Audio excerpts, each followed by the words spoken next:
Chairman Shams group और सिंध मेमन इत्तेहाद के general secretary Arbab Mohammedan Memon के हल्का NA 224 और PS 73 सजावल मीरपुर बठोरों से कागजात नामजदगी जो कि RO की जानिब से मुस्तरद कर दिए गए थे, हाई कोर्ट में अपील के बाद दोबारा बहाल कर दिए गए। इस मौके पर मीडिया से गुफ्तगू करते हुए अरबाब मोहम्मदीन मेमन का कहना था, सर मेरा ताल्लुक पाकिस्तान पीपल्स पार्टी से है और ये सेकंड जनरेशन है मेरी जो इस पार्टी में है। मेरे वालिद साहब भी इस पार्टी से वाबस्ता थे और भुट्टो साहब के दौर से हम जब ये डिस्ट्रिक्ट सजावल और ठट्टा एक ही डिस्ट्रिक्ट था उस वक्त मैं इस पार्टी का सीनियर नायब सदर भी रहा हूँ, जनरल सेक्रेटरी भी रहा हूँ, मेंबर सिंध काउंसिल भी रहा हूँ।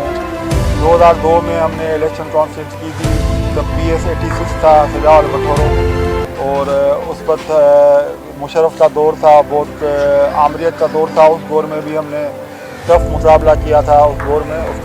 उसके बावजूद में सिंध मेमन इत्तेहाद जो हमारा पूरे सिंध में इत्तेहाद है मेमनों का, उसका जनरल सेक्रेटरी भी रहा हूँ और सीनियर वाइस चेयरमैन भी रहा हूँ। तो अभी हमने इस हल्के से चार्जेस जमा करवाए हैं और मैंने और मेरी वाइफ ने दोनों ने इन्होंने PS 73 से नामजदगी जमा करवाए हैं।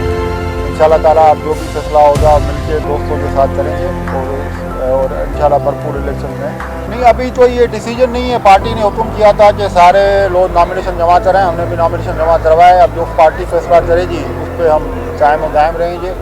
अभी तो और दूसरे जो हल्के की आवाम जो हमारी दोस्त और अहबाब हैं उनके साथ मिलकर फैसला करेंगे। एक्चुअली अब तो कोई मुकाबला हमारे डिस्ट्रिक्ट में है ही नहीं, क्योंकि जो हमारे अपोजिशन में थे शिराजी साहिबान वो भी अभी पीपल्स पार्टी में ही हैं और दूसरी कोई ऐसा कोई फिगर नहीं है जो मुकाबला यहाँ इलेक्शन करे, बराए नाम इलेक्शन होगा और अब पार्टी जो डिसीजन करेगी उस पर हम इंशाल्लाह वो उसके साथ रहेंगे।